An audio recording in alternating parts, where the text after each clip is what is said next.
Now let us see the genesis of C. Multics, that is multiplexed information and computing service. Multics is a mainframe time-sharing operating system begun in 1965.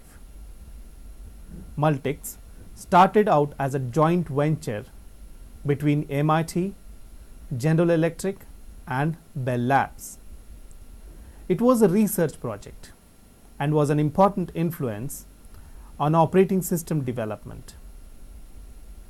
By 1969, Bell Labs management and even the researchers came to believe that the promise of Multics could be fulfilled only too late and too expensively.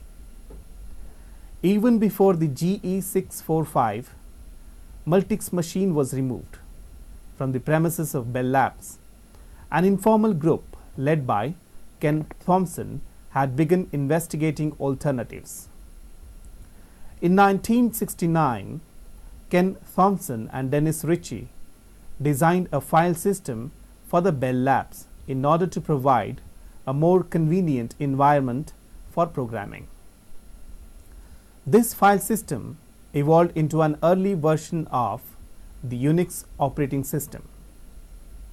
Not long after Unix first ran on the PDP-7 in 1969, Doug McElroy created the system's first high-level language, an implementation of McClure's TMG, that is, transmogrifiers.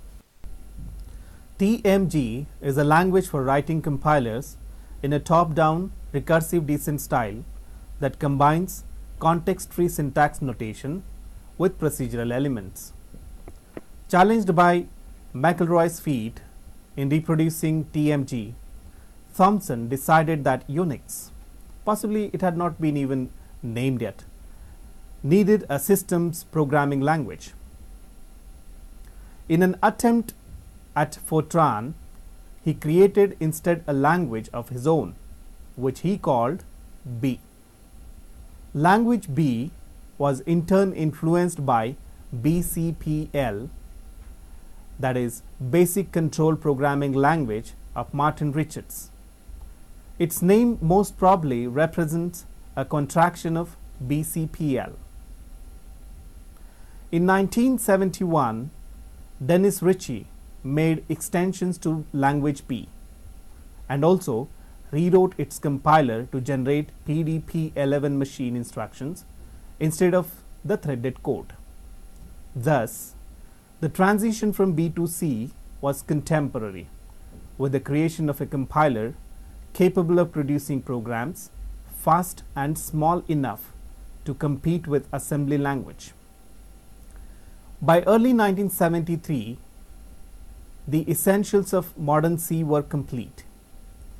The language and the compiler were strong enough to permit the rewriting of the Unix kernel for the PDP-11 in C during the summer of 1973.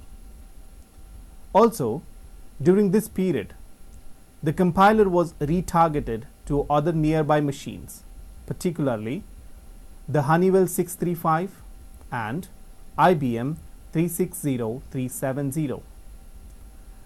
Because the language could not live in isolation, the prototypes for the modern libraries of the C were developed.